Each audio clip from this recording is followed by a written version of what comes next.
रेखिक संवेग संरक्षण का नियम। इस नियम के अनुसार यदि किसी निकाय पर कोई बाह्य बल ना लगाया जाए तो उसका कुल रेखीय संवेग संरक्षित रहता है। पुनः एक बार, यदि किसी निकाय पर कोई बाह्य बल ना लगाया जाए तो उसका कुल रेखीय संवेग संरक्षित रहता है।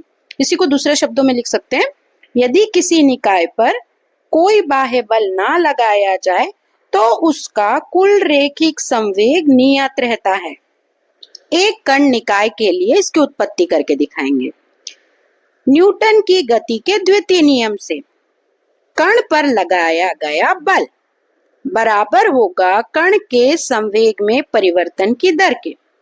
तो बल सदिश बराबर होगा डेल पी सदिश बट्टा डेल टी। अगर बल सदिश मतलब एफ सदिश बराबर 0 है तो डेल पी सदिश बाई डेल टी की भी वैल्यू क्या होगी, 0 होगी। तो डेल पी बराबर आ गया 0 और पी सदिश बराबर एक नियतांक। बाह्य बल की अनुपस्थिति में किसी कण का रेखिक संवेग नियत रहता है। अब हम n कण निकाय के लिए इसकी उत्पत्ति करेंगे। माना एक कण n कणों से निर्मित है। इस निकाय के विभिन्न कणों के रेखिक संवेग P1 सदिश, P2 सदिश, P3 सदिश, देश देश Pn सदिश है। तब निकाय का कुल रेखीय संवेग P सदिश बराबर होगा P1 सदिश प्लस P2 सदिश प्लस P3 सदिश प्लस देश देश Pn सदिश के।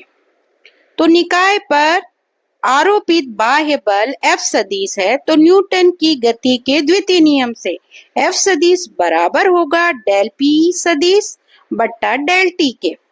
अब डेल P की जो वैल्यू रख देते हैं, डेल बाहर रहेगा, कोष्टक के अंदर P1 सदिश प्लस P2 सदिश प्लस P3 सदिश देश देश Pn सदिश और बट्टे में डेल T। F की वैल्यू 0 है तो ये पूरा मान 0 हो जाएगा। तो क्या आएगा, डेल कोष्टक में P1 सदिश, P2 सदिश, P3 सदिश देश देश Pn सदिश बराबर 0। तो P1 सदिश प्लस P2 सदिश प्लस P3 सदिश देश देश Pn सदिश बराबर एक नियतांक।